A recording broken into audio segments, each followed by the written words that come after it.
It's confusing sometimes. Her name and my name right there together. You think you've already called us. Okay.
I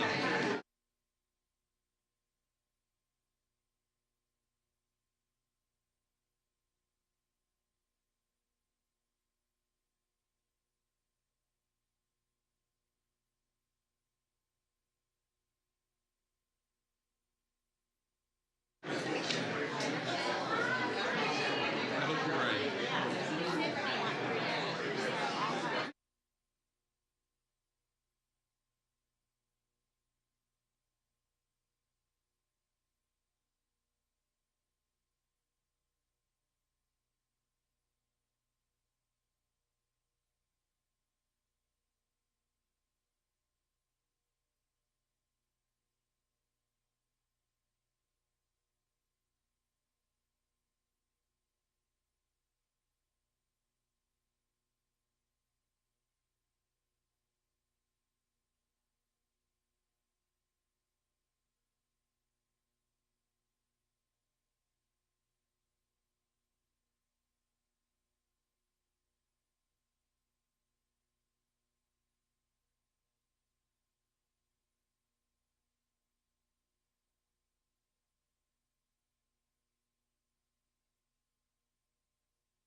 different.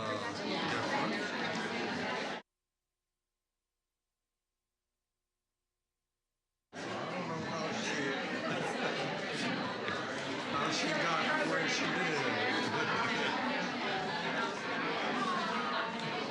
But she's my techie, so I don't argue with her.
Clerk, call the roll. Glenn Whitley, County Judge. Here. Roy Charles Brooks, Commissioner Precinct 1. Present. Devin Allen, Commissioner Precinct 2. Here. Gary Ficas, Commissioner Precinct 3. Here. J.P. Johnson, Commissioner Precinct 4. Here. Constitutes a quorum. Thank you. Our invocation today will be delivered by our own Frank Lipke. Tarrant County, after the invocation, please remain standing for our pledges. Shall we pray? Father, I thank you for this time, and I pray, Father, that you would bless this time, bless this meeting, give wisdom where it's needed, and direction where it's needed, and may it be followed through in a good way. Lord, I thank you for these wonderful folks who give of their time, the Commissioner's Court. Thank you for them and their passion and their desire to serve. Lord, we ask that you'd be with the sheriff, his staff, as well as the folks that are working in our correction facilities, as well as those officers working on the street. We pray for their safety. Bless our country and give us direction, we pray. We pray, Lord, especially for the folks in Florida. As the hurricane approaches, we pray for safety and very little or no loss of life. Thank you for this time, and we ask these things in Jesus' name. Amen. Amen. Amen. I pledge allegiance to the flag of the United States of America and to the republic for which it stands, one nation under God, indivisible, with liberty and justice for all. Honor the Texas flag. I pledge allegiance to thee, Texas, one state under God, one and indivisible. Thanks, Frank. Appreciate you, sir.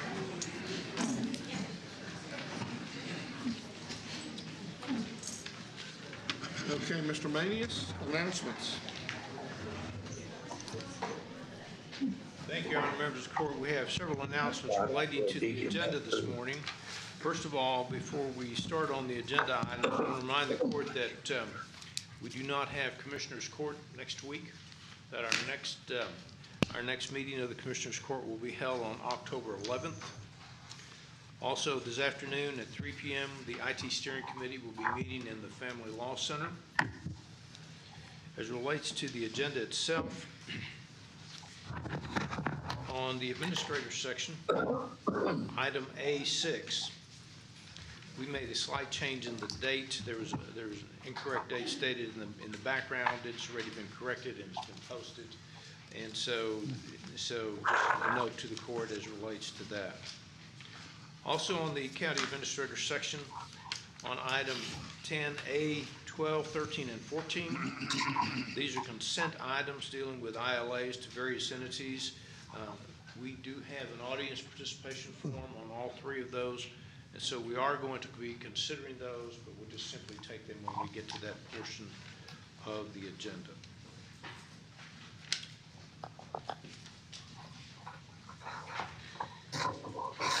Also, members of court, on public health, item 10G7.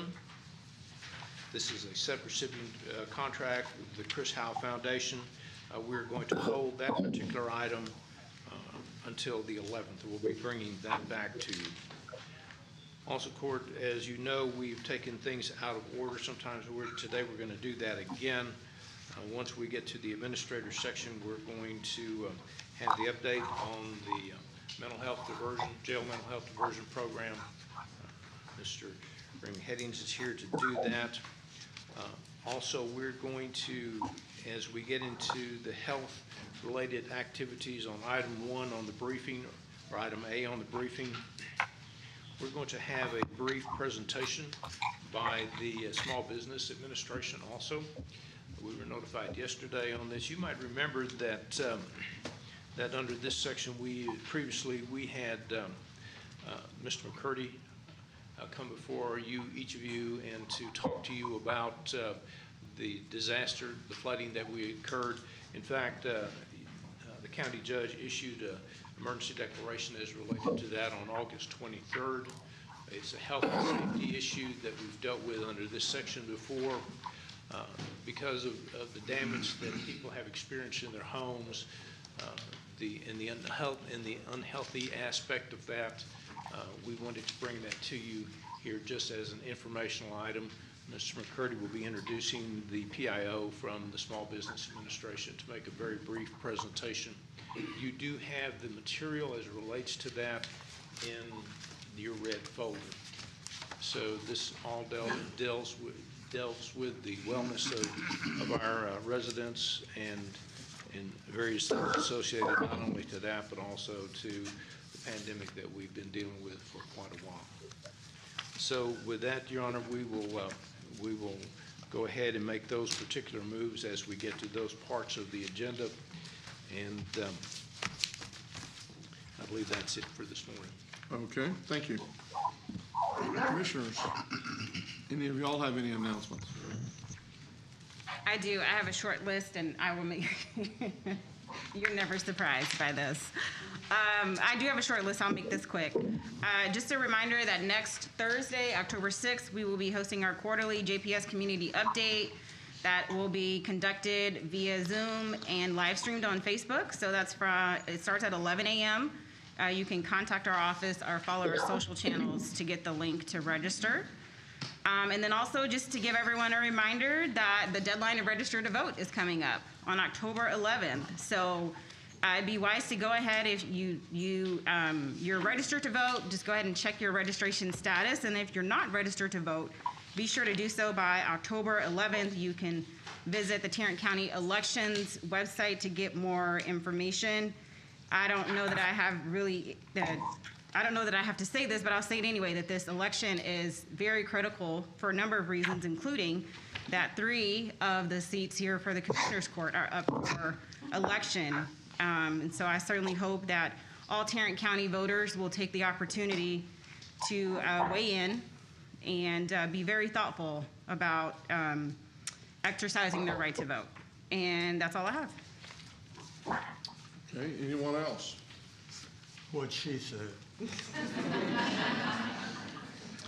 I would say that next week we are going to be attending, or several of us are going to be attending the 100th anniversary of the Commissioners and Judges Association for the state of Texas, and so that's an event that we're looking forward to and excited about. With that, court members, you have before you the minutes of our regular meeting of September the 20th. Move. For approval. Second. We have a motion and a second. Please vote. Okay, Commissioner Fickus, Commissioner Brooks, Commissioner Johnson. Yes. Motion passes unanimously. We have several resolutions and proclamations today.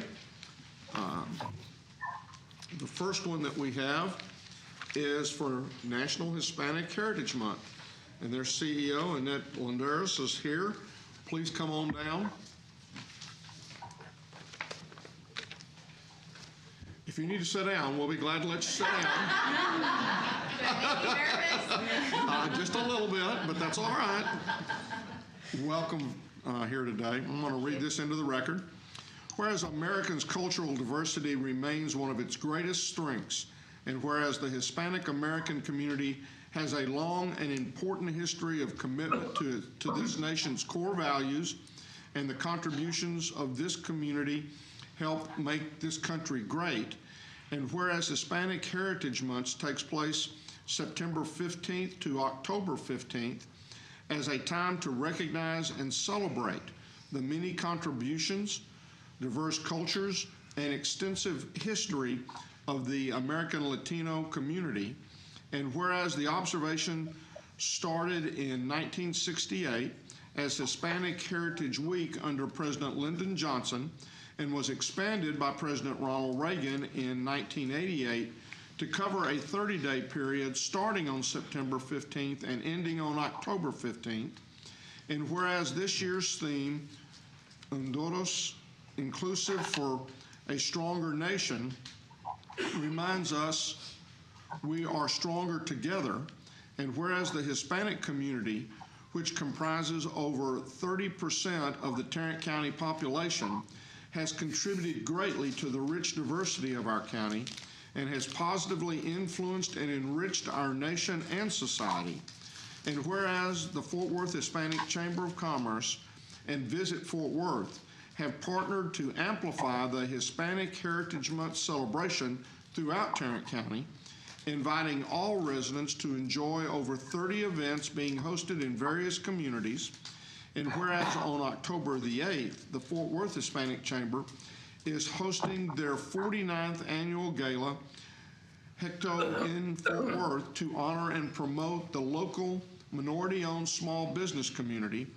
Now therefore be it resolved that we, the Commissioners Court of Tarrant County, do hereby recognize and celebrate National Hispanic Heritage Month, focusing on many achievements of Hispanic Americans and their contributions to Tarrant County, the United States, and the world. In witness whereof we have herein to set our hands and cause the seal of Tarrant County to be affixed this 27th day of September 2022, and I'll move its approval. Second. We have a motion and a second. Please vote. Commissioner Johnson? Yes. Motion passes unanimously.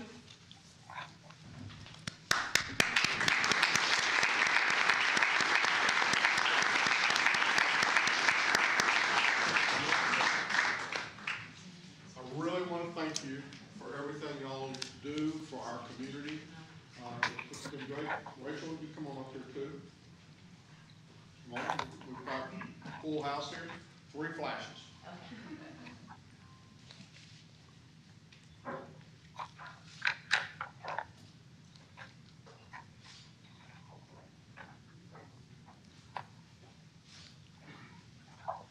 You're welcome to make any comments you'd like to make. Thank you all for your continued support of our Hispanic Latino community and our business community on behalf of the Fort Worth Hispanic Chamber of Commerce. This is a national celebration where we recognize the cultural richness and the beauty that we bring to this country, but it's also here in Fort Worth a time where we're stressing the importance of sharing our culture as well. We do that with the intent and hope that others will reciprocate and share their culture with us, and hopefully through a greater understanding of each other and recognizing the beauty that we each bring to this county, we can grow to be a stronger county together.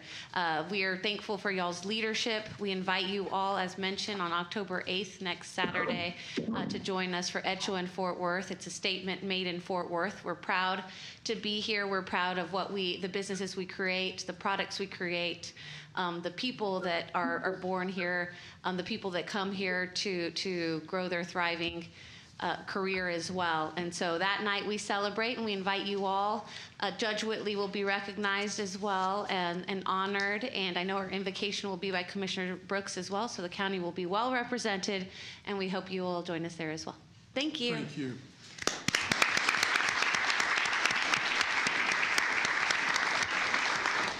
I would just add a congratulatory mention to Annette for being the new chair of the DFW Hispanic 100. So, yeah. And it's a joy to have both you and Juliana here this morning. Thank you. I appreciate that. Okay, now, this next one, if I didn't do the resolution, that it would postpone everything, then I would not do the resolution. Robin, come on forward. Bring your husband with you. Come on, Mark. This is a tough one. I'm gonna just tell you this. I will read this resolution of appreciation into the record.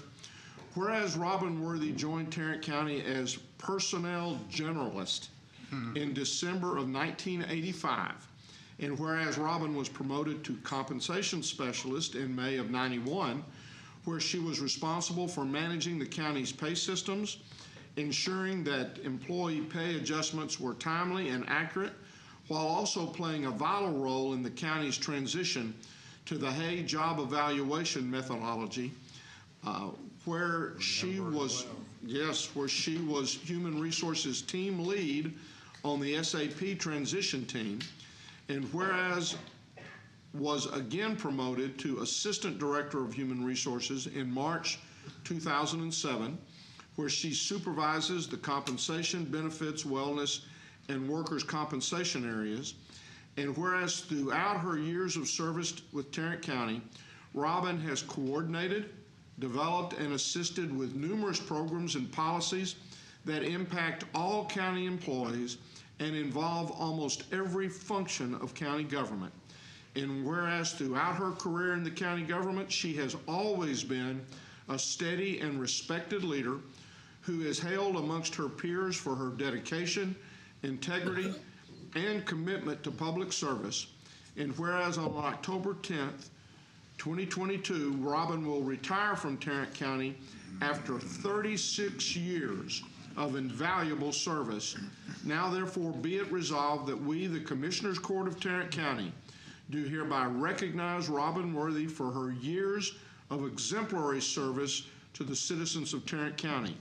In witness whereof, we have hereunto set our hands and caused the seal of Tarrant County to be affixed this 27th day of September, 2022, and I move its approval. Second. Please vote. Commissioner Johnson. Yes. Motion passes unanimously.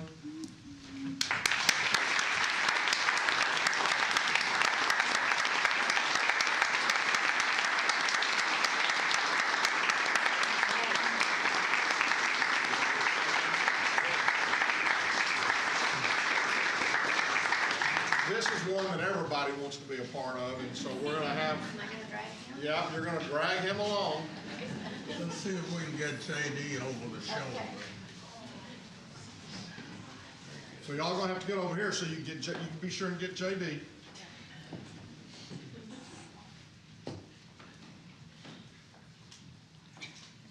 Come on, Susan. You can come closer. You can actually go into the well if you need to. I think we're good right here. Okay. There's one, two, That was two. one more. Thank you. That worked. You know, congratulations.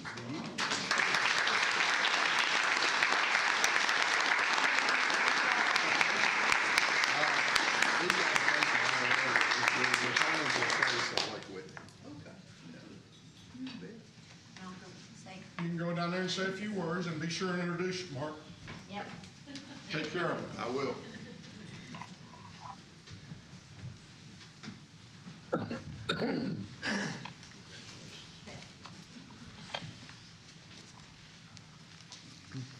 very humbled and honored, and this is my husband, Mark. We married in August before I came to work here in December, so we too have been married almost, 37 years. My sister Lisa is there, and her husband Dan. They're are part of our traveling group that we take trips with every year. You know, brevity is not always my strength, so I'll try to be brief so GK's jaw doesn't get going. Take your time. No. I want to thank each and every one of you. It's been a great ride. I tell everybody that working for the county is fabulous. The people here, the community, just like you know, every month when folks come up to get their 5-year pins, 10-year pins, they all talk about the sense of family and community, and I have felt that every day I have been here. My initial director was Gerald Wright, who we still miss, and he was smart enough to hire Tina in, who then took over for him, and we were always a great team and were able to accomplish a lot in working together. I also want to thank the rest of my HR family, that a lot of them are here, and I really appreciate them being here to honor me. Thank you so much.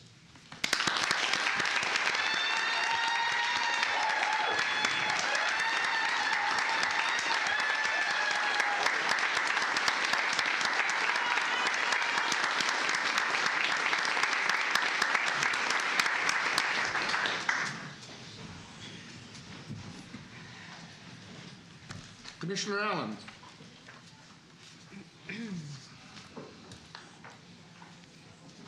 Sorry, I'm collecting myself. I'm definitely just want to express my appreciation to Robin. I know she's already left the courtroom, but she has been a tremendous help to me when I was a rookie baby commissioner, and she helped me to work through a lot of minefields that were left for me. I'll leave it at that. So I just want to recognize the conclusion of the Mid-Autumn Festival. Over the past 3 or 4 weeks, I have been to 3 or 4 different events in the community to recognize this time of year. And I look forward to presenting a congratulatory resolution at Benton Plaza later this week. I did want to mention, as a part of their 3-day celebration for the Mid-Autumn Festival, they are hosting a free community health fair on Saturday, October 1st from 10 a.m. to 3 p.m. That's Benton Plaza in the heart of East Arlington at 1818 East Pioneer Parkway in Arlington. And so with that, I move for approval. Second. We have a motion to second. Please vote. Commissioner Johnson? Yes. Motion passes unanimously. Next, we have a proclamation for our National 4-H Week. Commissioner Johnson, would you like me to read that into the record?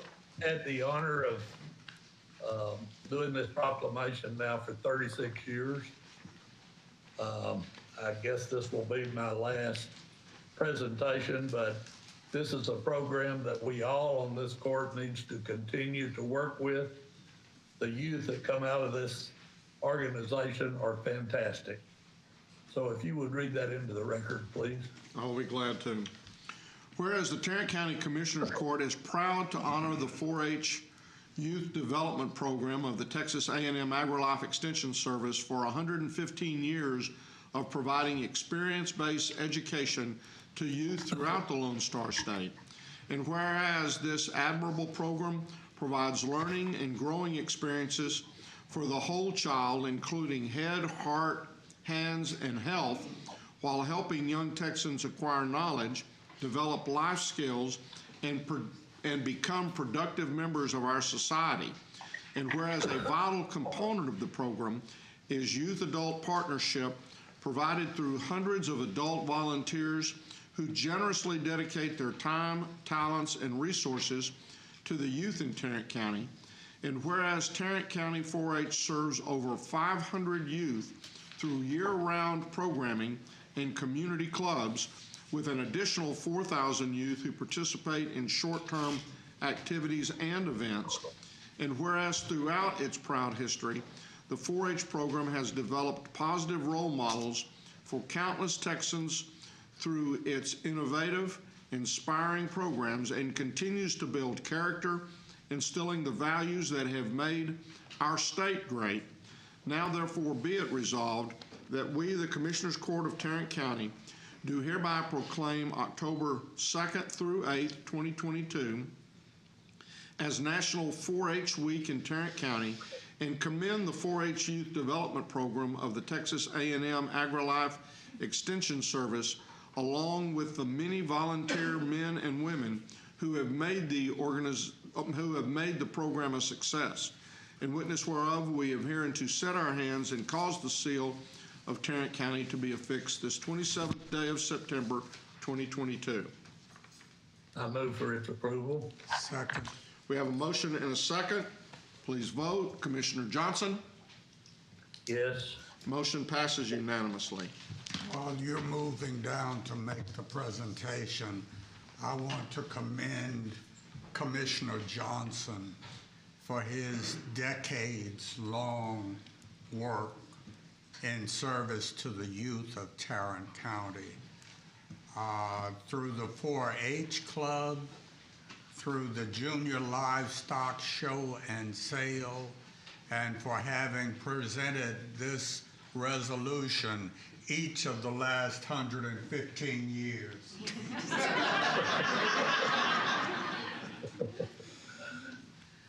Thank you, Roy.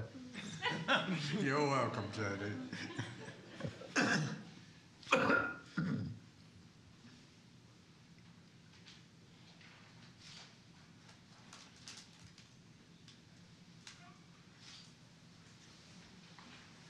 One more. Now, who's going to speak? You're going to do the speak. Okay. There you go. Get that Molly. Wait a minute. What are you doing that Molly thing on? I was a voice of City of Fort Worth? Okay. Well, that's Longhorn County. So that's not Molly from Fort Worth. Okay, well, here, just a second. Put the right pen on the yard. And then get the rest of y'all on a pen. You stop by my office, and my assistant who's listening right now will be getting pens for all of you. Thank y'all. Thank you.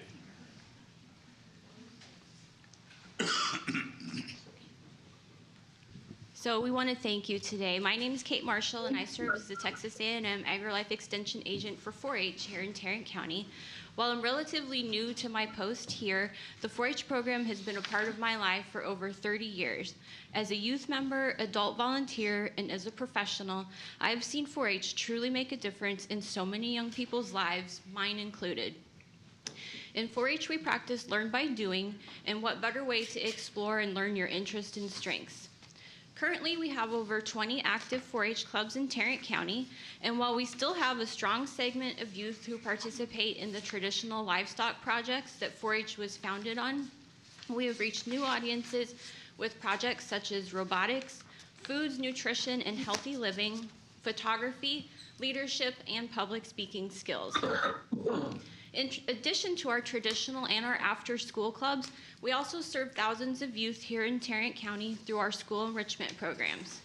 One of our most popular is Egg to Chick, where classrooms follow the incubation of chicken eggs for 21 days.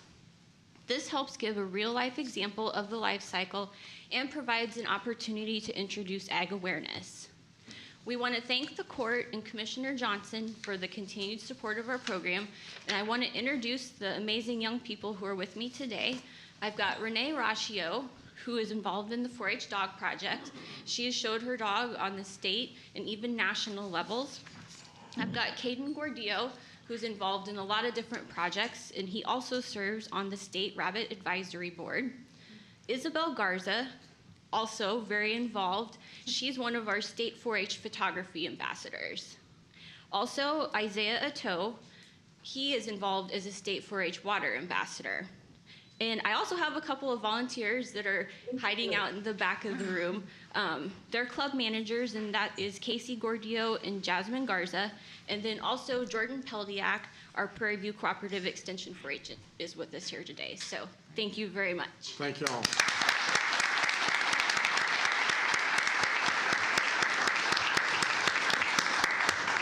Kate, before you go, why don't you tell the court how long you've been with our team? So I started, I think it was March 14th was my first day here. She's So fairly new with us. Yes. new to Tarrant County, but I've been in 4-H, like I said, a lot of years. Very good. Nice. Thank you very much. And again, I want to echo what Commissioner Brooks said. Commissioner Johnson, we are indebted to you for your dedication and your passion for 4-H and for everything youth that has to do with our ag service, and we really, really appreciate the job you've done on that.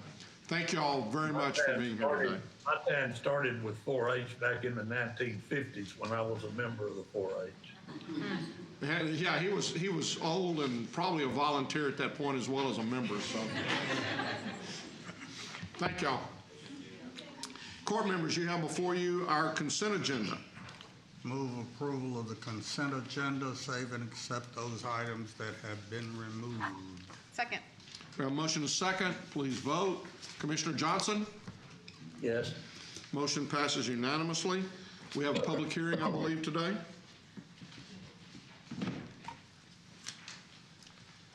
Good morning, Judge. Morning. Commissioners. Actually, before I get started, I want to take the opportunity to introduce Aaron Strickland. He is our new manager for our OPR, Official Public Records, and the individual I'm tasking with executing this plan. Excellent. Welcome. He's also a Marine, so I'm very confident he will get the job done. You're just a little partial. Yeah. So this morning, we're coming before to ask the court to approve our FY23 Preservation and Restoration Plan. In addition to the normal day-to-day stuff that we do in the plan to preserve these records and maintain, I wanted to highlight a couple of initiatives that we're taking on this year. The first one is a multi-year effort to digitize and preserve the vast majority of the paper records we have out at the Mercantile. Currently, if somebody from the public wants the information on that record, they come into our office, they ask about it, we have to do a request, pull a box, tell them to come back another day. It's cumbersome. So what we're going to do is digitize and preserve these records and make public the ones that we can make public on the internet so they can see them from home, browse the history from home, purchase copies from home if they want, and even the documents that we can't put on the internet because of the sensitive nature, they're available in our office immediately if you come in to ask for them. It's a lot of documents. It's going to take a couple of years, probably going to keep him busy for a while, but we believe that it is a very good initiative to undertake. And the second initiative that we're starting is we are going to be implementing AI software to assist with the intake and indexing of all these land records. As you know, Tarrant County's growing, and as all the new properties, all the new housing developments, that new housing development that used to be one record is now 100. And all of that comes through our office. Last year, we processed over 3 million pages in land records. And on a perfect day, that's 6 people in intake, bringing those documents in, making sure the fees are correct, making sure the documents are correct, the notary stamps, the grantor, the grantee, all the legalities, and getting it into our system. And then it's 6 people that do data entry 8 hours a day, indexing those documents so they can be made publicly available and preserved and stored forever. And it's a lot. As Helen can probably attest to my overtime this last year, we're busy. And instead of coming to the court and asking for more people, we're trying to leverage technology to do the low-hanging fruit that is just taking up time. That easy stuff that's just repetitive in nature, and free up our team to do the things that are difficult that require think. And we've already implemented this in our civil courts, and we've seen a 50% improvement in processing time and also an improvement in accuracy because now we're not rushing and they pay attention and make fewer errors. And we expect similar, if not better, results in our land records effort. So with that, I'm happy to answer any questions, or we'll attempt to anyway. Any questions? At this time, I'll open the public hearing and ask if anyone here wishes to speak to this matter. There appearing to be none, then I'll close the public hearing. Is there anything, do we need to take any action at this time? Request that you receive and file this document. Move to receive and file. Second. We have a motion and a second to receive and file. Please vote. Commissioner Johnson? Yes. Yes. Motion passes unanimously. When you get that AI software up and running on your land records, I'd like to come see it. Yes, sir, Commissioner. And one note on that, and Commissioner, I'm glad you brought that out. The AI that Clint and his team and Mary Louise has implemented at the clerk's office, we're testing that ability now for some of our justice-related reporting that we have to do to OCA and the DPS, something that we've had to put more and more manpower into, and it's really great technology. And if we can incorporate things like this, and Clint's working with us on this, it's going to cut back on the number of people that we're going to need to put into those positions. Thank you. That's great. Mr. Manius? So, Your Honor, members of the court, we can now go to the briefing agenda. We're going to take this out of order, and then even the ones in briefing out of order. We're going to first go to item B, which is the Mental Health Jail Diversion Center update. Mr. Raymond Heading with MHMR is here to address the court. Good morning, sir. Morning, Raymond. Thank you for having me. We have a little presentation. Let's see if I can get my directions here. There we go. Is that supposed to, excuse me, very quick, Ramy, before you get started, GK, is that supposed to be in our packet, the presentation, or no? It should be in your red folder. In the red folder, okay. Thank you. Okay, Did you? I got it. Okay. Yeah, I missed it the first time. Thank you. All right. Very good. Thank you for Morning. asking. Good morning. I'm just going to give you a little overview today of the kind of the stuff that's in your report, not most of it, just as a little visual, an overview. As you can see, our census goes up and down. We're at 12. We were 12 for the month of August. We're on track to maybe be a couple more than that this month, so 12 to 14. I think we have 12 right now, so the census, we're continuing to work to get the census up, working with our partners in that. I will say half of these this month came in by Fort Worth Police Department, so that's moving in the right direction, so that's a good thing. This slide tells you about refusals to participate upon arrival. As you can see in the beginning, those were fairly high, and now they've gone down to pretty much almost everyone participates, at least at some level. They at least engage and take time for us to assess them, to try to provide referrals, to check on their mental health, those kinds of things. How long they stay really is up to them, but they're engaging more. And I think that's a testament to the team there and the process they're putting in place to ensure that the right people meet them at the door. We've learned on some good lessons. Average length of stay, it's up and down. This last month, it was just a little over 4 days. And so I think the length of stay, as we've said before, it really depends on the needs of the individual and what it takes to transition them out of the facility. And so sometimes that takes a little longer, sometimes a little less. Then sometimes people decide that they've been there, they've gotten their needs met, and they move on. Admissions by gender, just as a whole, you can see it stayed pretty consistent. I think 1 month we had it was very close. You brought that up, Commissioner Allen. It was really close, but it tends to be about this: 68 or 70 to 30%, male and female, and then other. Oh, wait, Yes, sir. Whoops. I know I'm going to regret asking this. Okay. What is other? In our report, it gives, by the way, ARPA asked us to do this. We have female, male, transgender, female, male to female, transgender, male, female to male, and other. So I guess if you don't identify in one of those categories, there's another category. Okay. Moving on. All right. I knew I was going to. It's a good question. It's a good question. Admissions year-to-date by race and ethnicity. So you can see the stats there. It's 49% Caucasian, 44% African-American, Black, and Asian and other. So, and then ethnicity, it breaks down 86% to 14%. So just to give a picture of the stats that are on your page. So I hope that's helpful. Just Yes, sir.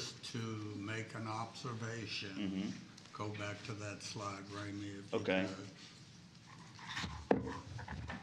The Latinx community is underrepresented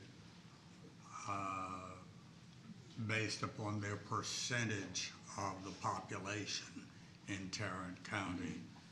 And that should not be. Our doors are open, and we will take anyone that comes in the door. So you're right. And traditionally in the Hispanic community, that engaging for folks with mental health issues has generally been a challenge. And so we continue to work on that. And from our part, once they come, the officers have to bring them, but even in mental health in general, that's a community that we work hard to outreach as well. Yes, sir. Well, what I was going to say, and I mean, I agree with Commissioner Brooks. And I guess the only thing that is in my mind, is it's the fear of coming to some place where you have a uniformed deputy. But at the same time, I guess if the police are the ones that are arresting, then they've got two choices. They're either going to the jail or they're going to this diversion center. I would think the diversion center would be more or less, hesitance to go there than would be to go to the jail. I think an opportunity we have as we go through this process of looking to increase admissions is looking at who we've arrested in jail and looking at that population and determine, what's the breakup of, is there a higher percentage of folks going to jail from a particular group versus coming to the diversion center, and looking to see if there's any opportunities.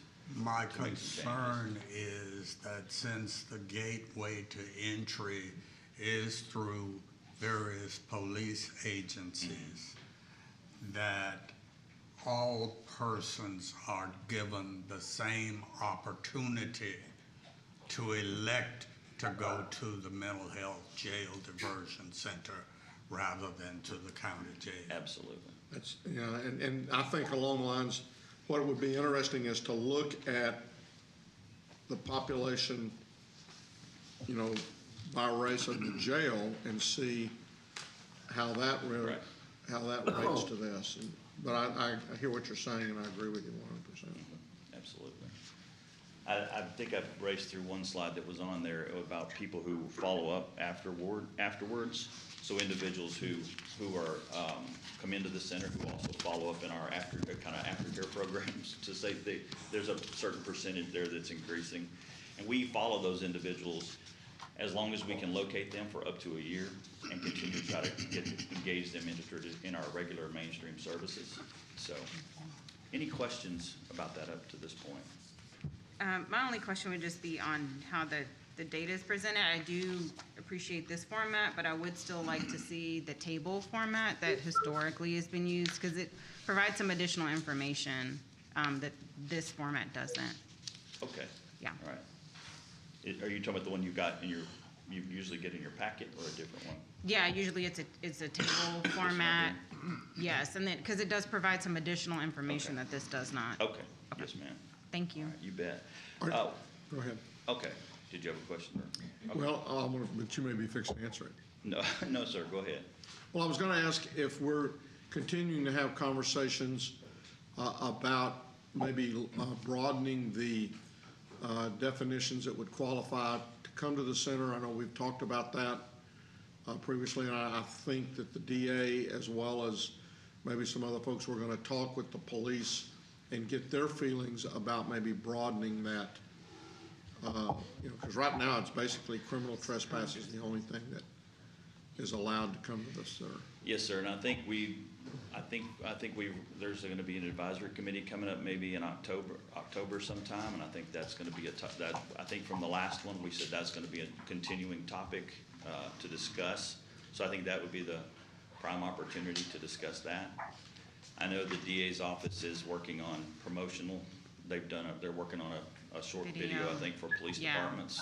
They did email that out to, Okay. at least I saw a copy of that video. Yeah, and so right now, it's still, you're right, it's still criminal trespass. We don't ask the officers what they're bringing people for when they come. We accept them, but I think that's a conversation we need to continue to have to make full and good use of the center. Good. One last thing, and I'll make this quick. I just want to give you a little story. An individual was brought to us, a lady was brought to us by Fort Worth Police Department. She apparently had dementia and was found on an off-duty bus that needed to return to the bus barn.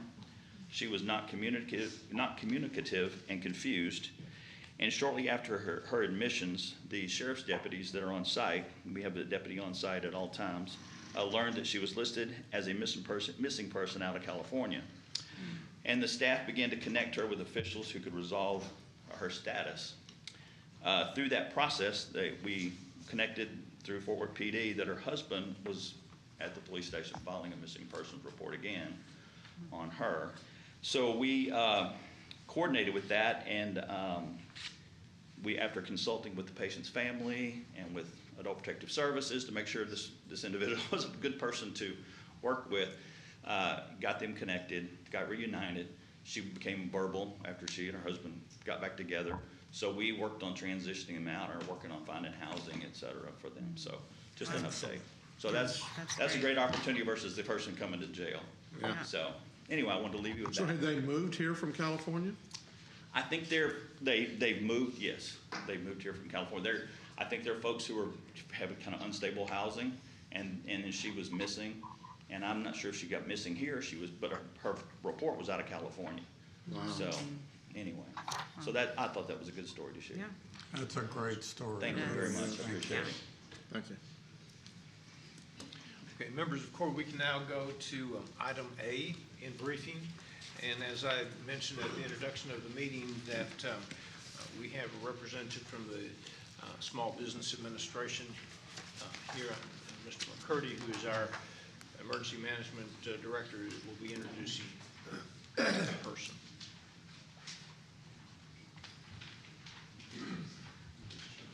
Morning, everybody. Good morning. I guess. I was here a few weeks ago talking about some of the options that were going to be available for the folks that had the impact from the flooding back in August. The FEMA did not declare. We did not get a declaration from the president. However, the Small Business Administration did step up, and they're a great bunch of folks. We've worked with them before, and I'm very pleased to introduce Barbara Nittis, who's going to give you kind of an update of what's going on and what we can work with. And Good morning. You might look in your packet. You have a packet of information also from SBA. And you're welcome to pull that microphone down a little bit if you'd like. Good morning, everyone. So as he mentioned, I'm the Emergency Administration Coordinator. So it's an administrative declaration due to the flooding that happened August 22nd through the 25th. And it's severe storms as well. It's Dallas County and the surrounding counties, including Tarrant. For home, we offer low-interest government loans for business of all sizes, homeowners, renters, nonprofit organizations, including places of worship. For home loans, we offer up to $200,000 to repair or replace the physical damage to your home, and then up to $40,000 for personal property and your primary car. And this is where the renters come in. They can get up to $40,000 for personal property and the primary car. That has to be your primary residence as well. We've been having a lot of people come to the centers that have lost their cars, and so I'm just telling you a little bit what's going on with the traffic. For businesses, we offer up to $2 million to repair or replace the real estate, inventory, supplies, machinery also that was affected during the floods, and also economic injury disaster loan. So if you're closed during the timeline of August 22nd through the 25th, you can get that working capital loan to get that to regain your business back. And this is also for nonprofits, up to $2 million for repair, replace physical damage, also the same thing, and the economic injury disaster loans. These are up to 30 years. The interest rates for home loans as low as 2.18%, for businesses as low as 3.04%, and for nonprofits as low as 1.87%. This is to cover the uninsured and the underinsured losses. Basically, and we also cover deductibles, and there's no closing costs on these loans. So we just recommend everybody see their options, apply before the deadline, which is November 14th of this year. And then for physical damage loans and the economic injury disaster loans is June 14th of next year. So they do have time, but some businesses realize it afterwards, hey, why didn't I take that opportunity? That's why I say, since we do have the center, you get that one-on-one assistance right there. We have 3 customer service reps in each center. We have the Balch Springs, which is the recreation department at 4372 Shepherd's Lane. And that's Monday through Friday, 9 a.m. to 6 p.m. And Saturdays, we just got for 9 a.m. to 2 p.m. And the Dallas, we have the Dallas, which is a Samuel Grand Recreation Center at the game room at 112 6200 East Grand Avenue. And that's the same hours, Monday through Friday, 9 a.m. to 6 p.m. and Saturdays, 9 to 2 p.m. We also have we have one Spanish speaker there, at least to accommodate anybody who has at least have issues applying online for that. So status, any type of questions, that's what they're here for. So we're here until further notice to accommodate everyone. And also I want to mention this specific thing for mitigation. We do have a mitigation option in the application's additional funds. It's in the back of the sheet, which is at least to prevent for future damage. As far as for any, it's a case by case. You'll see with seawalls, like sea pumps like that, and also retaining walls is included into these examples. We have one more thing, relocation. So if you are in a flood zone area, you have that option to relocate also for that. So those are the options we have. We can also apply online on disasterloanassistance.sba.gov. And we have the 1-800 number, 1-800-659-295. So far, we have loaned over $1 million so far. So Tarrant County, about 20. So as far as applications, that's home, including home and business.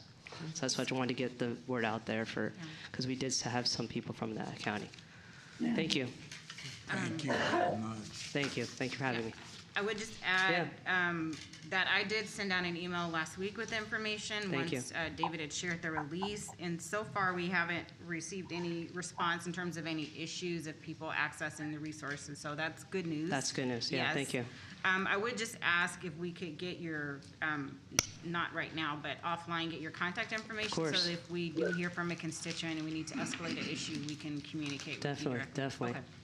Great. We're here to accommodate. That's what we're here for. So. Yep. Are you located in the regional office of SBA? No. I'm located in Dallas County, North Park. That's where I'm at. No, I'm not in the office. Okay. But we work together with our resource partners, SBDC, anybody who does need other assistance. We have that. We have legal aid, also flyers. We have St. Vincent, which is an organization to help for other options as well. So they're all flyers there in our centers to accommodate everybody. Thank you very much. Thank you. Thank you for having me. Yep. David, did we have any problems with the, I know we had some rain that kind of came up on us suddenly this past, I guess it was Sunday. Yeah. Well, all I know for sure is I didn't get a drop at my house in Grapevine, but that's all right. No, we had a little bit of damage reported in Dallas County. Again, they seem to be the one that caught. Around here, we just had some pretty good rain pop up Sunday. Okay. But nothing else. And it looks like it's going to be dry for a while again. So the damage that we had downtown Sunday evening on was the main street table, yes. It just took that whole thing out. It destroyed the entire setup. Tremendous destruction there. It was kind of they said there was a slight chance of rain, and then all of a sudden they started popping up. So, but we shouldn't have that issue. The main emphasis now is going to Florida. So. No kidding. Florida and Cuba. Yeah. Yep. All the Dominican Republic, all our friends down there in the Caribbean catching it again. So hurricane season won't be over till November, so they got a while there. Thanks, David. All right, thank you. So we're going to go ahead and continue on this particular item, and Mr. Tenasia is going to be doing his report now to the court. Good morning, Your Honor, members of the court. Back Hi, again. Vinny. Good morning, Vinny. Back again with our public health briefing, and I got good news. COVID's on a decline in our county. We're still at a medium, but if I look at all the charts, we're in a clear downtrend, and I wouldn't be surprised if in the next couple of weeks we hit a low, because things are looking pretty good. So the new booster shots are here. Of course, for county employees, we're going to bring our team down here on October 6th, but they're available at all our clinics. If anybody wants to venture out and get a booster shot, it's good time to get it. And the reason I say that is even though we're on a decline, I give ourselves about 6 to 8 weeks of fun time. And by the time we hit holidays, I think there's going to be an uptick in activity again. And the reason I say that is I'm seeing that overseas in Europe. There's a little bit of a pickup of activity. A lot of times that translates to us about 6 weeks later. And for us, it's going to be around holidays and, you know, all those other factors come into play. There's a couple other variants that are kind of making their name. You all heard about that Centaurus variant, you know, the BA 2.75. And there's now something called the BF7. We're just keeping an eye out on those because they're sort of starting to replace the Omicron BA5. BA5 sort of receding. About 84% of the cases are now BA5, and 15 to 17% are those other strains. Doesn't look like any of those is taking off and sort of pushing this away. It's just that there's a gap and other strains are sort of filling that in. One other thing that I want to alert everybody to is flu. Australia had a pretty rough flu season. After a couple of years, it was almost sort of non-existent there. And, you know, we've had a pretty good run over the last couple of years with not so bad flu outbreaks. But this year, I mean, you know, things can change as the strain circulates across the globe. But we are expecting a little bit of a heavier flu season. So flu shots are here as well. And I encourage everybody to get their flu shot here in the next couple of weeks so we can stay protected in the season. Flu activity obviously remains year-round, but October sort of is the start of the official flu surveillance because cases start to take off around that time. Typically 2 peaks, one around sort of between Thanksgiving and Christmas, usually around Thanksgiving time, and then the later, bigger peak usually is around February. So October would be a good time to get your flu shot and your COVID shot. So that's all I had on those. If there's any questions, I can pause on that, and if not, I'll move to the next one. Okay. All right, so monkeypox, we got good news there too. We're stabilizing. I'm starting to see a little bit of a downtrend develop in our national data, and then I think we're following that trend here in Tarrant County. Vaccine efforts are ongoing. You know, there's a couple things we're doing different, and I forgot to mention with the COVID. There's COVID testing that we were still doing 2 days a week at our Southwest clinic. We're going to bring that down to 1 day a week because the numbers are so low, about 10, 12 people show up. And then in the similar theme here, monkeypox vaccination demand has declined. We had this special clinic open at the Resource Connection, and now first dose people are down to about 10, 12 a day. And then second dose, you know, varies depending on when it's coming due, but it's about 40. So average traffic is about 40. So what we're doing is we're going to, at the end of the month, close down that special clinic and have monkeypox vaccine available at all our public health locations. So it's going to be routine part of the operation. So just a couple of those changes that we're making. So for the next few weeks, I think time to chill a little bit. It's been a lot of activity with a lot of disease outbreaks. So hopefully we'll kind of get out of this without much trouble. That's all I have. I don't have a question, but I just wanted to share that I did get my flu vaccine over the weekend and I got boosted.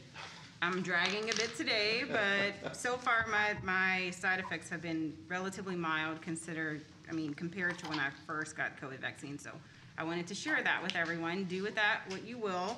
I will say, as I talked with friends and family over the weekend and let them know how I was feeling, a lot of the response was, oh, well, I haven't gotten mine yet, so now that I've heard that you've gotten yours and how the response has been, maybe I'll go get mine, or I'm definitely going to go get mine. So. Absolutely. Well, thank you. Yeah. We all need to get out and get it. Again, it's being offered up here next Thursday. The Oh. October 6th. That would be And I Thursday. do have a question for the flu vaccine, Vinny, because I know usually your team makes the rounds at the sub courthouses. Is that planned for? I'll double check. I know Okay. they're bringing the one here on October 6th, and I'll check if they are, they've got a rotation planned yet Okay. or not. And one thing I forgot to mention, and it's on the consent agenda, but we did up that program with the Kroger and Yes, I saw that. Albertsons.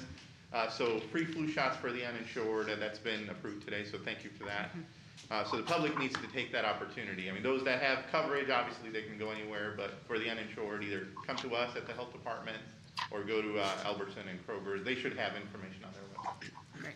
Thank you, Vinny. Thanks, Vinny. Members of the court, we can now go to the administrator section. On item 1, we're requesting that the court receive and file the staff report for the week of Move the to 19th. receive and file. Second. We have a motion, a second. Any discussion? Please vote. Commissioner Johnson. Yes. Yes. Motion passes unanimously. Members of the court, on item number 2, this again is one of the standing items that we have. We're seeking approval of any changes of the fiscal recovery funds budget, which there are none today, and then also to receive and file those items that are listed on attachment A of this document. These are those that will be funded through actions of the court today. We're asking you to receive and file. Move to receive and file. Second. We have a motion, a second to receive and file. Please vote. Commissioner Johnson. Yes. Motion passes unanimously. Members of the court, we can go to item number 3. We're requesting that the Commissioners Court accept corporate returns from Texas Local Government Corporation as listed in your court communication. The total amount that we're receiving from Texas today is $267,793.92. The different breakdown on the different funding or programs that we receive these funds from are located in your court communication. Staff is requesting that the Commissioners Court approve the acceptance of these funds. Move to accept, but I do have a question. Second. We have a motion, a second. What's the difference between the return earnings and the capital specific to this? When we look at returned earnings, these are monies that we had budgeted for maintenance and operation, and they didn't spend all the money, and so they're returning that. Those that you see as capital, those are monies that we're receiving from our SAS program, where we actually developed the program itself, and we're receiving funds now as part of a repayment of our capital investment. Okay. Thank you. Any other discussion? Please vote. Commissioner Johnson. Yes. Motion passes unanimously. Members of the court, we can now go to item number 4. We're requesting that the Commissioners Court approve the subrecipient agreements as related to the call for proposals. This is the community development or the community programs for Tarrant County's Fiscal Recovery Funds program as listed in your court communication. Move for approval. Second. We have a motion, a second. Any discussion? Please vote. Commissioner Johnson. Yes. Motion passes unanimously. Members of the court, we can now go to item number 12. These were the items that were removed from the consent agenda because we have audience participation forms. On item number 12, we're requesting that the Commissioners Court approve an ILA between Tarrant County and the Tarrant Appraisal District for security services provided by the Tarrant County Sheriff's Department for fiscal year 23. This is a renewal of an existing contract.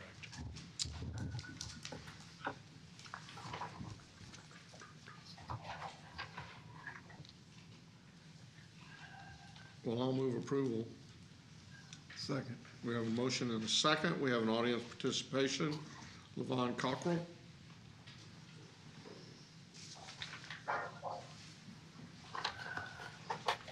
Good morning. Good morning. Good morning. Thank you. I'm addressing 12, 13, and 14. Is that okay? since they're all kind of related. You're going to do all of it, so you're going to do it all of this now? Yeah, Okay, just good. now, and I'm very quick about this. I would, you know, I'm a Twirl and Cassie bodyguard collective person. And I have viewed all of the videos of the sheriff's work over during that TAD meeting and everything before. And I would like for our sheriff's department to not offer services to anybody anywhere until we have something more like a Gentle Hands program. Gentle Hands is something that would allow a person, a sheriff, to address a citizen, and I'm going to tell a story about this at a later item, about how to treat people. There were 500 people in the heat over at TAD one day. It was 103 degrees outside. Chandler Crouch was, it was an event, it wasn't an event, it was a support group for Chandler Crouch. I don't know if you know about that incident, but these 500 people were outside. I had friends there who were 80 years old, and the heat was horrible. And that TAD building was big enough to allow all these people to come in and get in out of the heat.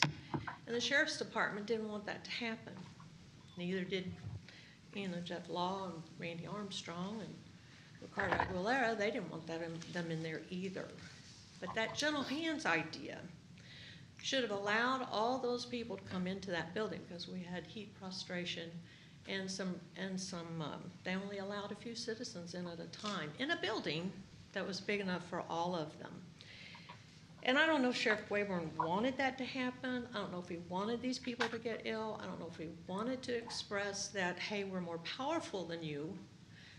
It's our way or the highway. But I don't believe that our sheriffs, and I don't know, I have just viewed them, are ready to be offering services to other entities until we decide we're going to treat the people here more kindly. I would encourage you to watch some of those videos if you haven't seen it.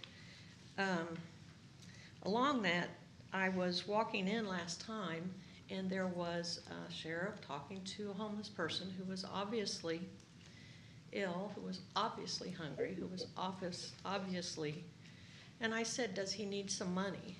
And the sheriff said, no, he doesn't need any money. And I thought, I think he does need some money.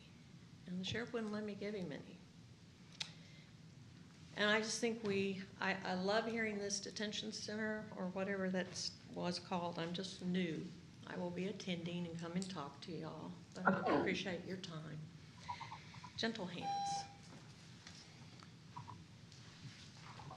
I do not believe that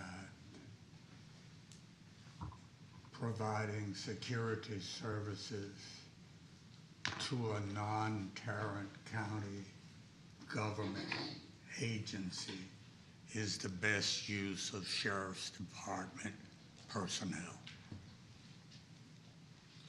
I know that it was requested, and I will have to disagree with you on this. I think if one of our, it's not our entity, but it is certainly an entity for which we are partially responsible for their budget.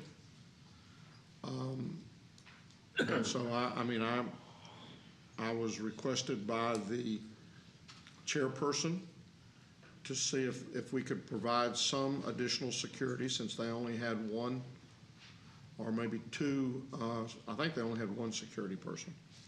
Don't remember that. I also remember that, they were concerned, and the fire marshal, I believe, is the one that determined how many people could come into the building.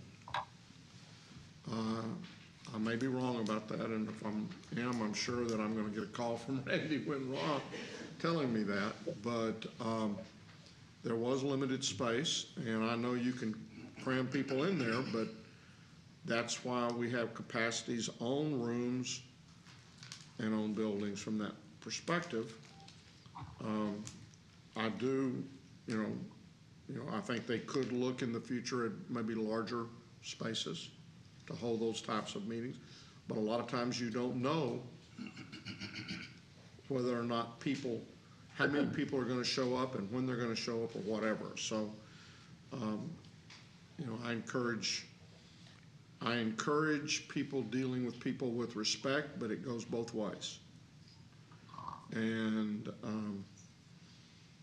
I think, I have watched some of the videos and it goes both ways.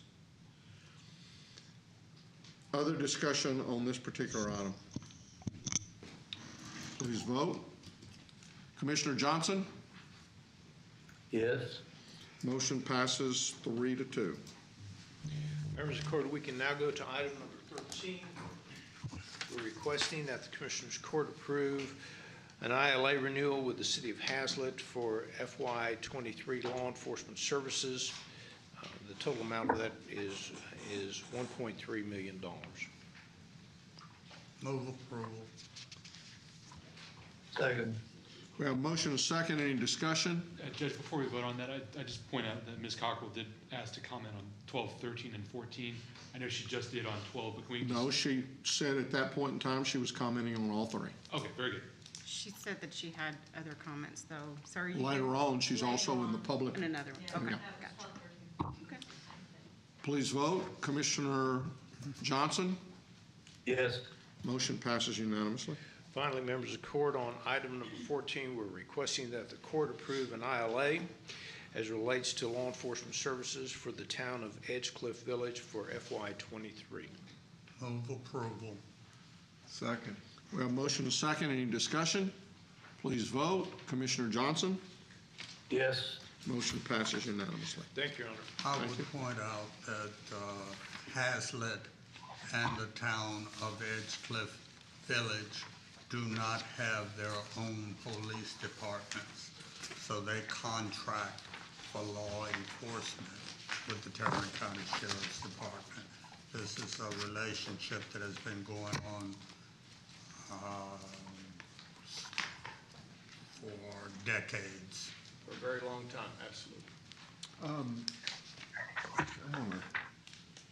I got a call from one of the cities you just named, the mayor Haslett, about some issues that I would like to visit with somebody with the sheriff's department who's in the authority of that particular community, and I'd like to visit with he or she or the sheriff about it.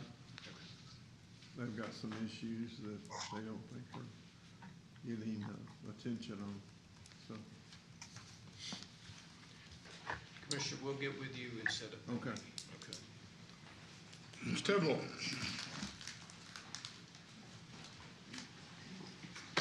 We have one item we're asking the court to consider this morning, and that is the release of the $8,001,000 of collateral as outlined in your court communication. Move for approval. Second. We have a motion and a second. Any discussion? Please vote. Commissioner Johnson? Yes. Motion passes unanimously. Helen, come on down. Good morning, Helen. We have 3 items on the agenda. I'll be the first, and Candace will do the second 2. We're asking approval of the special purpose budgets, which are approximately 70 different funds. Move approval. Second. We have a motion and a second. A couple of things you may have questions about. I don't know if any of the rest of the folks do, but I noticed that some of these accounts are growing in their undesignated, or basically they're just the excess cash that they're not spending from year to year. Have we asked, I don't know if there are other things that they could be spending them from in their regular course of budget, but I'm always for not just holding on to reserves that we collect through fees, when if that could be used to lower property taxes in other areas, then, and one of the ones that I've got is, and I know that Mary Louise is very good about paying for things out of that fund, but records preservation and automation has got about $5 million. Actually, Judge, I can kind of speak to that a little bit. Good. So when interest rates dropped, everybody started refinancing, and we had 12 months of record filings, and so that fee blew up because of the interest rate drop. So Okay. that was an unexpected just windfall that happened to his because of that. Okay. And so that's why that built up like that. So are there, and I understand that you don't want to spend that on operational stuff and find that going down, but are there things, I just would ask that you look at the possibility of spending down some of that.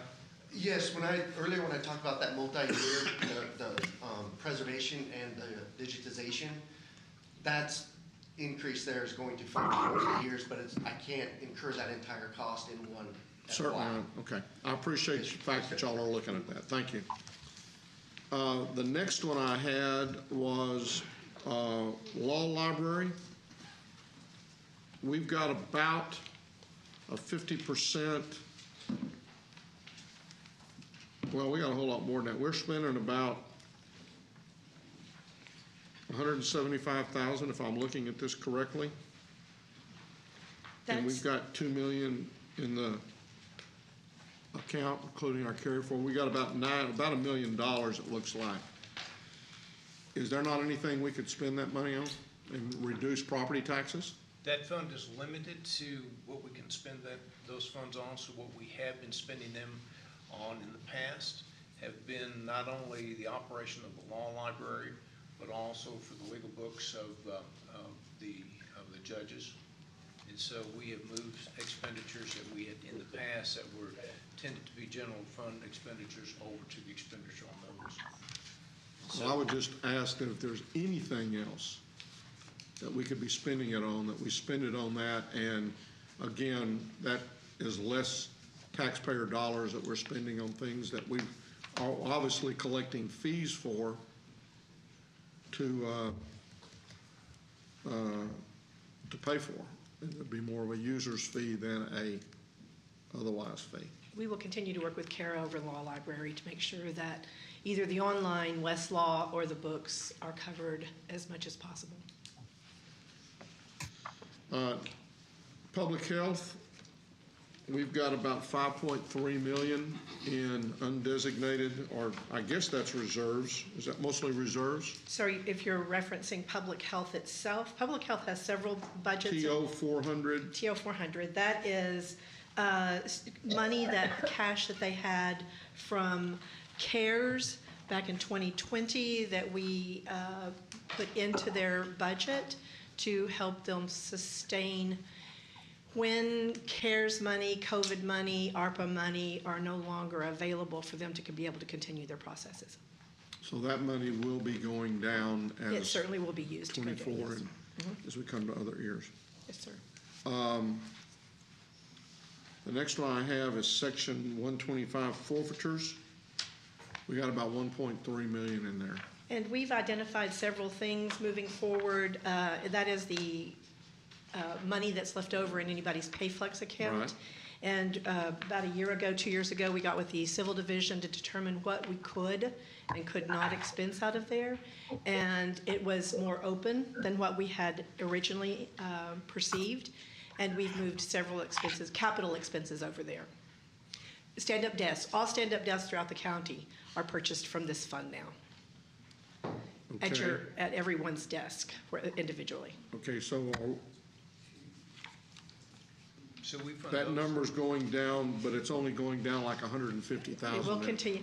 It will continue. Also during the COVID, the workout, the exercise facilities were closed, and during that time they didn't purchase or do anything. A lot of this money is used for that. So I'm assuming Henry will start contacting me to spend money on lactation rooms is where this is predominantly used, and the exercise equipment. Okay. Any other questions? Now, you had mentioned something. Go ahead. I have two questions. One on the juvenile delinquency prevention fund. It doesn't have a lot in there, and I'm not sure that I understand the direct connect. I mean, I want to know if there's a direct connection between that and the whole district court conversation that we've been having. So is that may be the graffiti? Mm-hmm. Yeah. So that is, it can be educational materials, pamphlets, brochures, flyers can be purchased from that. And we'll get with about every other year, we'll get with juvenile to see where they need to spend that. Okay. And yes, it is a small amount. It doesn't bring in a large revenue annually. Okay, very good. And then also a question on the truancy prevention and diversion fund. Just wanted to make sure I understood with the changes in how the work, changes in the allocation of work for the JPs, how does that affect this fund?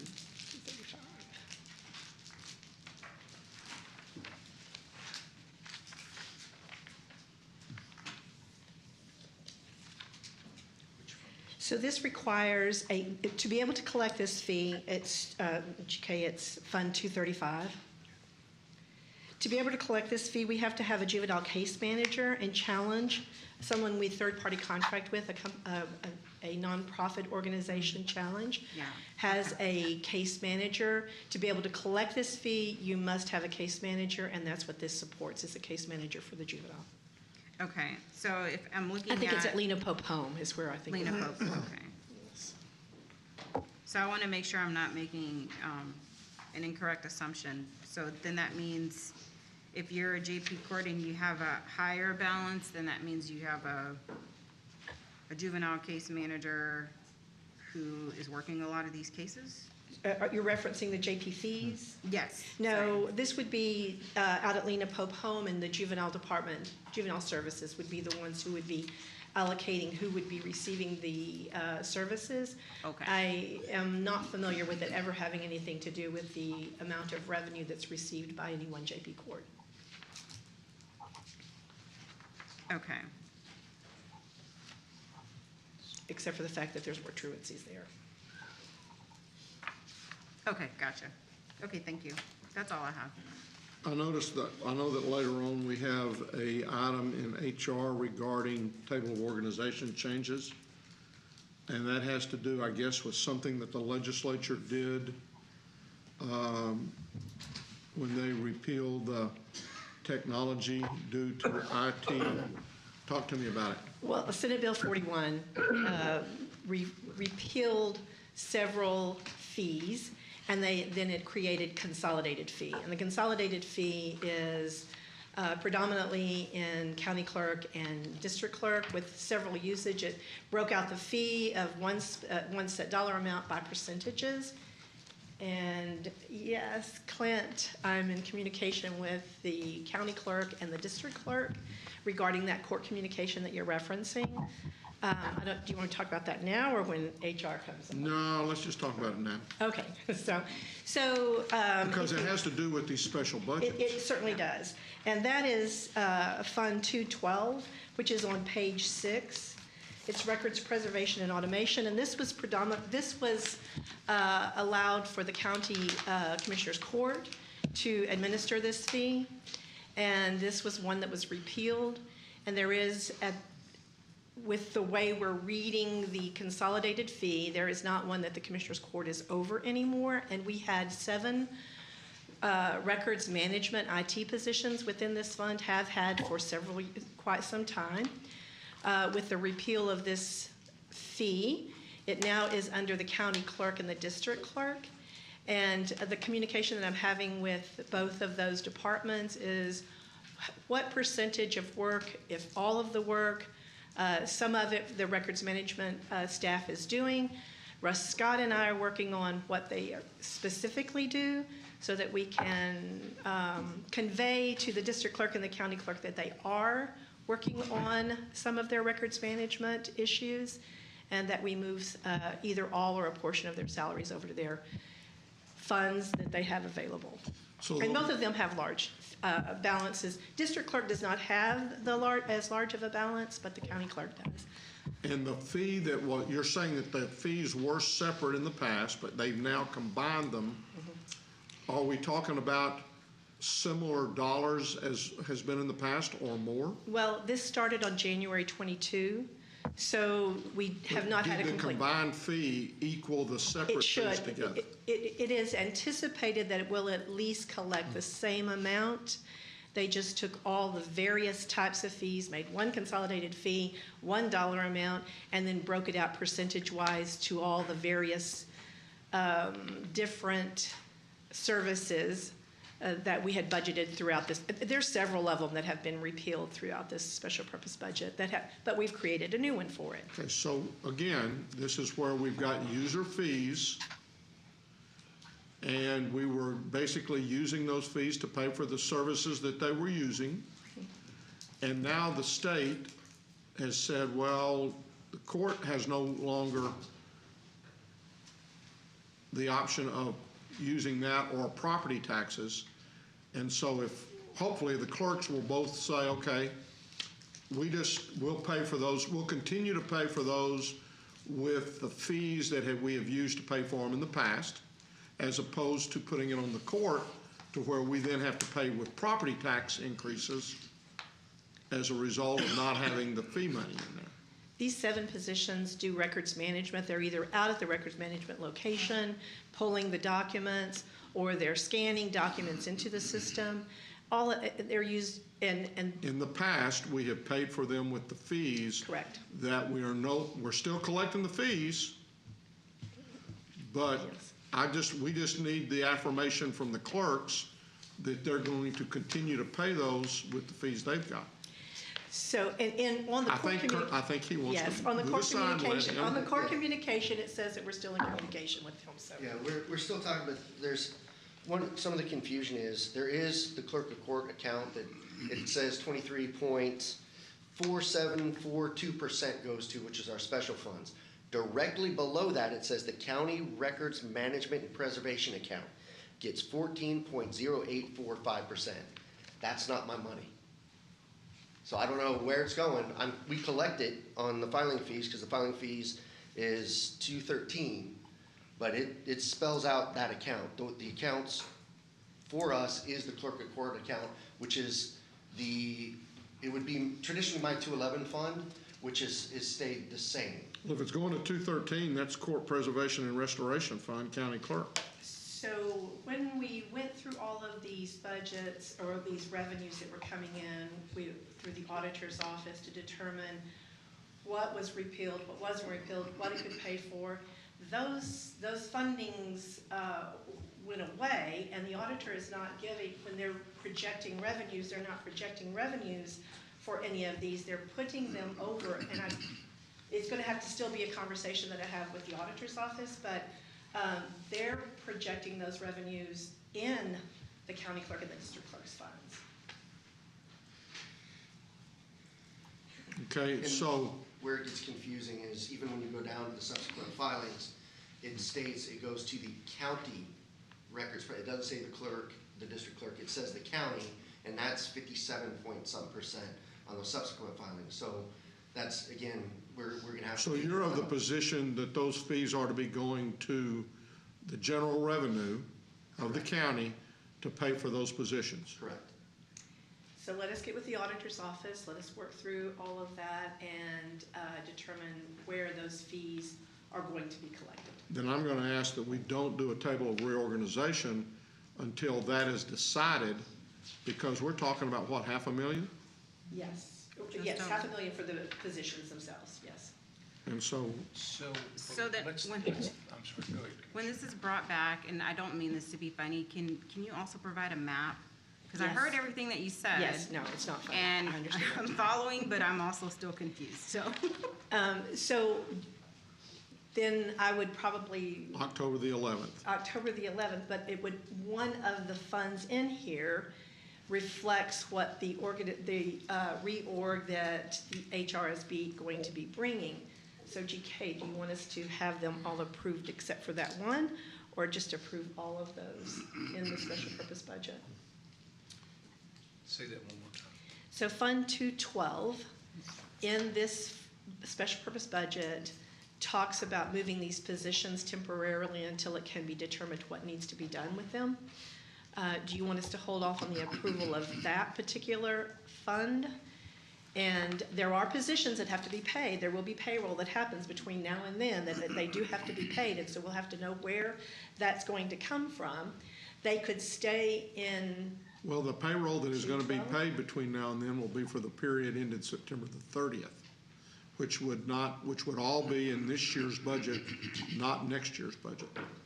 If you don't meet until the 11th, you'd have a portion, maybe only a couple of days, but payroll runs, Friday through Saturday or Saturday through Friday, I always get it. Saturday through Friday, so you would pick up a few days in October. Well, no, wait a minute. Particularly for like sheriff's But department. before we meet by October the 11th, the pay period that would have ended on 12th, 13th, 14th, we will still be in that pay period. Because the payroll that will go out on the 7th, the payroll or the paycheck that goes out on the 7th will be through September the 30th. I don't have a calendar in front of me, so I'm. Trust me. Okay. I'm sorry, that's fine. All right, then approval. I'm sorry, what was your response, Renee? I said I wasn't going to argue, I said we can accommodate however you choose to do it. And if we decide that we're gonna pay the people and whatever resolves will resolve, but on the 11th, we'll still be in that pay period. Because we will have to pay the people and we will pay them and we can resolve where it ultimately gets charged. The only comment I would make to the long discussion that we've had on this is I've had 3 or 4 people in my office that have had, 30 meetings, might not be an exaggeration, it seems that way, that this was quite complicated. The state, again, in its great wisdom, sir, has been another talking point for you just on the complexity of what they did, and I'm sure they had some motive, but I have no idea what it is. But they made it incredibly complicated, moving all this stuff around and changing everything, which many of these items had been the way they were since the dawning of time. Yes. And so I just add that for clarification, that it's not like we haven't discussed and cussed this on numerous occasions, it's just still in process. I was going to, this can be for the future conversation, or if Russell, just in preparation for us considering this on the 11th, is just the legislative background behind this. That'll help it all come together, in my head at least, so. Just put it on your list of things to get fixed next session. Yeah, they just remember several things. This consolidation issue was something they did last session. And that's why we're trying to catch up to this.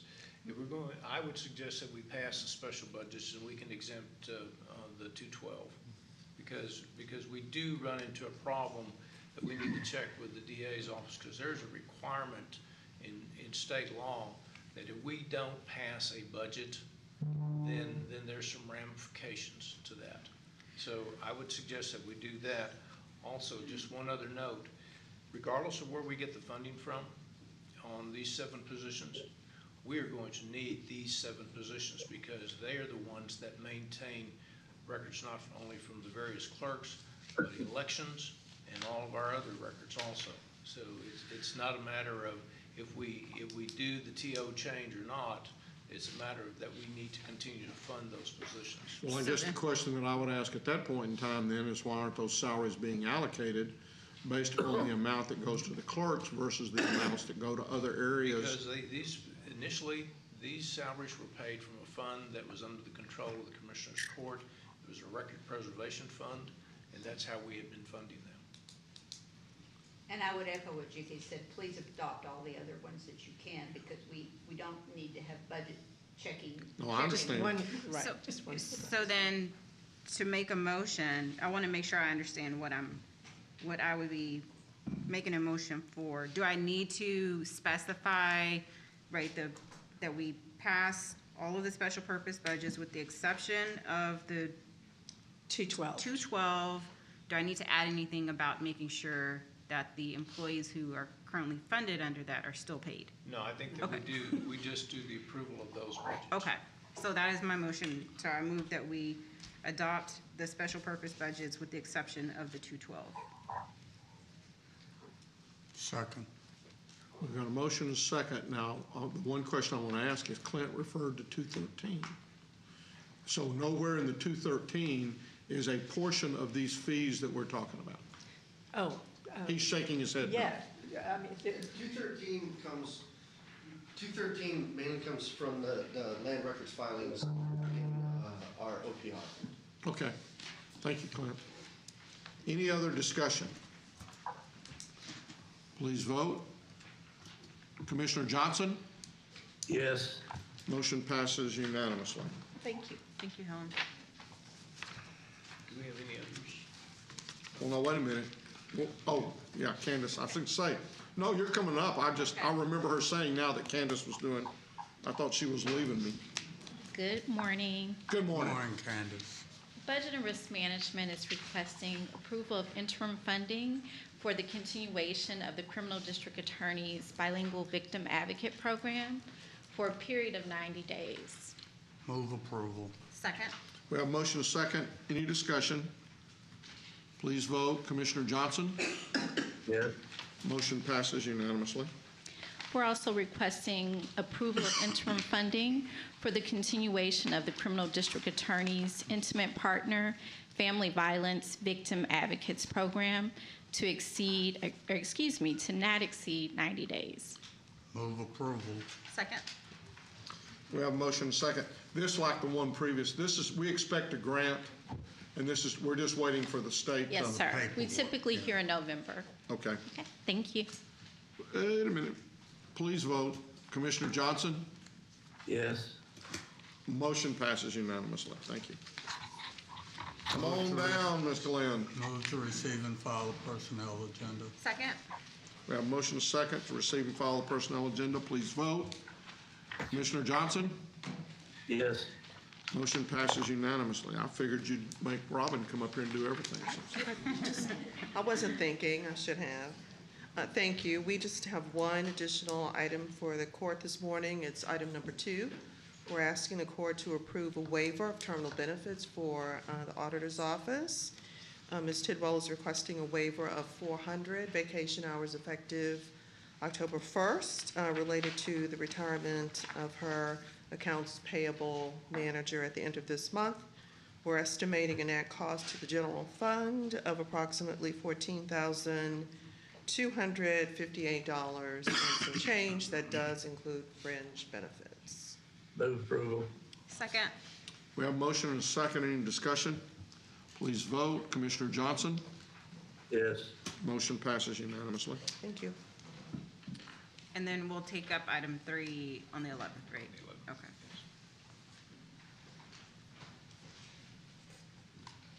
Hi, Melissa. Good morning. Melissa. We have 15 items for your consideration this morning. I'm sorry. Can we consider them as a slate? He can. Sure. Okay. Let me double check, that's for sure what I want to do, and then we'll see if y'all want to do the same. So,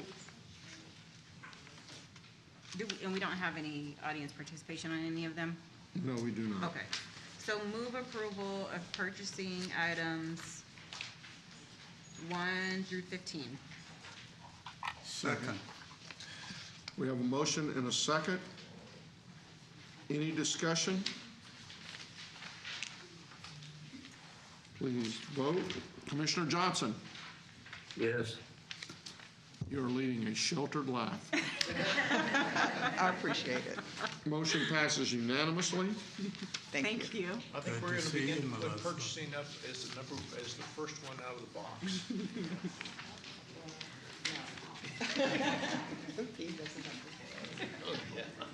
Now, see, if Jack had been here, I'd have had to give him a hard time about the fact that I think Arkansas lost this weekend. You, man. Commissioner. Who's next? I believe it's me. I have a couple different interlocal agreements on here, one with Pantego and one with DWG, but I move approval of 10K1, A, B, C, D, E, and F. Second. We have a motion second. Any discussion? Please vote. Commissioner Johnson? Yes. Motion passes unanimously. Commissioner Fickus? Yes, I have two interlocal agreements. The first one is with the Birdville School District, and the second one is with the City of Fort Worth, and I move for approval. Second. We have a motion and a second. Any discussion? Please vote. Commissioner Johnson? Yes. Motion passes unanimously. Commissioner Johnson. Yeah, item K1, A, B, C, D, E, F. These are with the Pelican Bay, the Hazel Independent School District, and the City of Saginaw. Move approval of all three. Second. We have a motion and a second. Any discussion? Please vote. Commissioner Johnson? Yes. Motion passes unanimously. Any appointments today? Then you have before you the claims, including the addendum. Move approval of the claims, including the addendum. Second. We have a motion and a second to approve the claims, including the addendum. Please vote. Commissioner Johnson? Yes. Motion passes unanimously. We've done our briefing items, public comments. The first is Lon Burnham. Lon, come on up.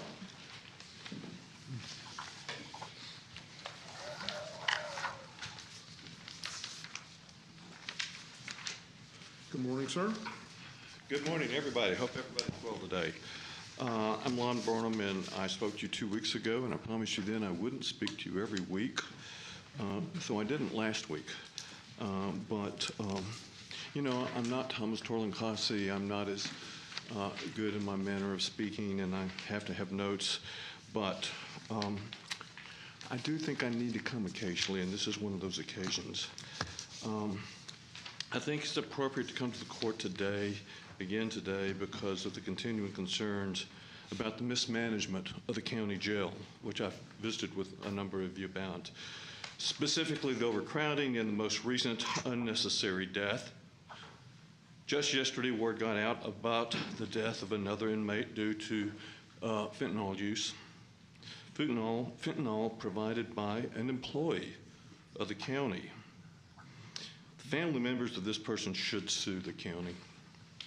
I know it's difficult to regulate this. I've had conversations with your staff about it, but the fact of the matter is you're not regulating the sale of fentanyl in our jail, and that needs to happen.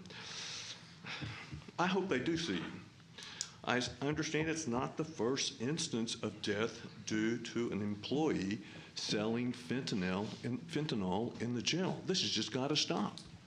We have to have better management of our maybe that was Freudian, of our jail. As for overcrowding, it is easy to point a finger at the state of Texas, Judge. It's deserved. But it's not as easy to point the appropriate finger at ourselves. In addition to the state being responsible for excessive overcrowding, your sheriff and your DA are very importantly responsible for this overcrowding because they are not processing people that are not even convicted quickly enough and getting them out of jail. Of course, I'm most familiar with the former political prisoner Manuel Matos situation. He was inappropriately jailed. It was an extended incarceration of 22 days. I have viewed the videos, Judge, and the incident that led to his extended incarceration, and I believe it was your employees that assaulted him, not the other way around. Charges against him should be dropped. Maybe he'll decide not to sue the county if you drop the criminal charges filed against him. I've seen the video. The county is at fault.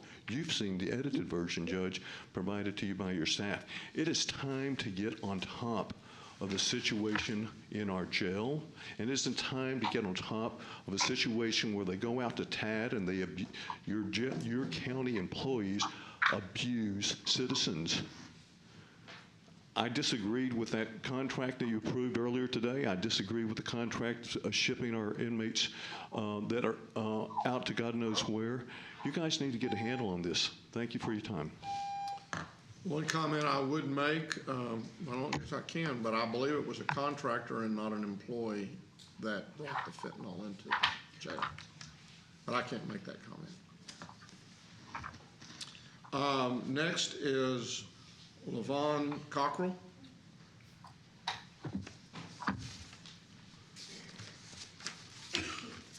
Judge Weekly, that was a commissary employee who. That'd be a contractor.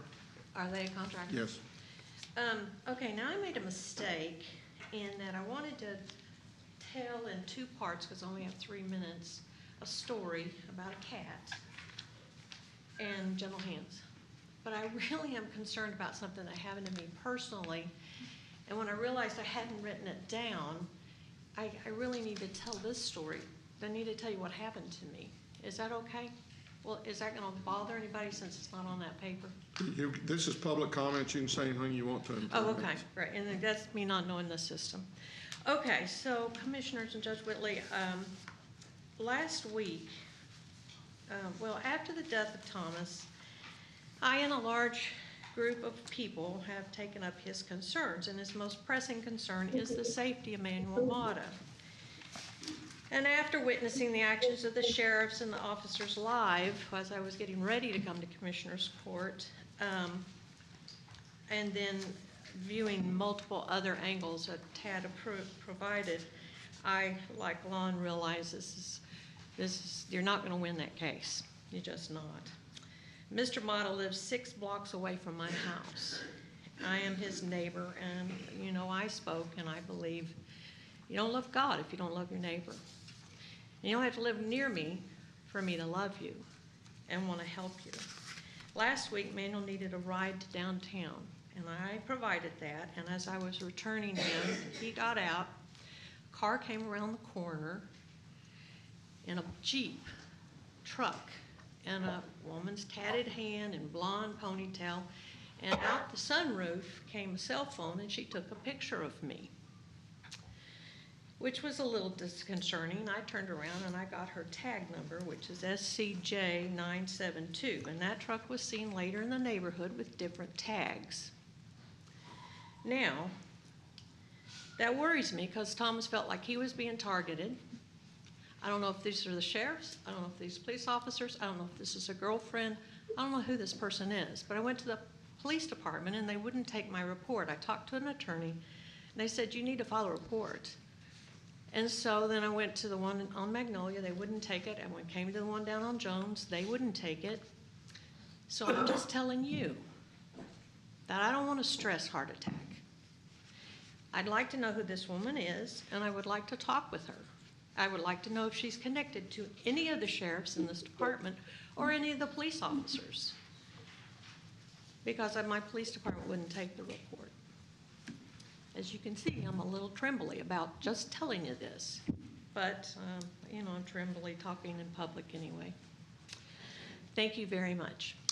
Would you please give that information to Mr. Manius with regards to the license plate? And I have pictures and I have a ring video of what happened.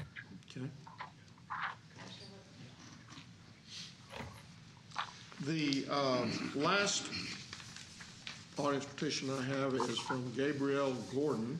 She does not wish to address the court, and the comments that she's made we will put up with the record of the court from that standpoint. And that is all of the public or audience participation, public comments that we have today. Is there anything else at this time, Mr. Manius? Not at this time, Your Honor.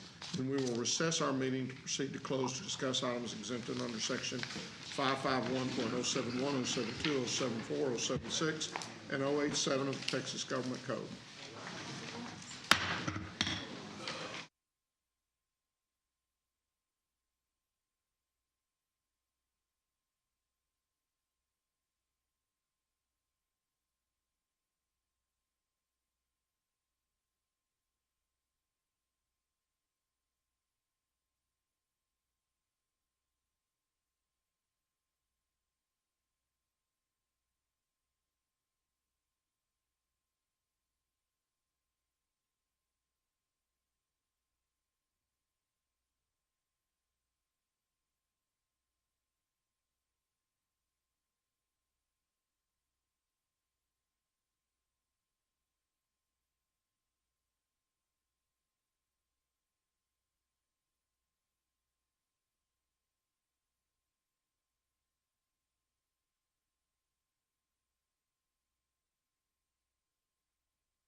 Blink. Having returned from our closed session, there being no business to conduct at this time, we stand adjourned.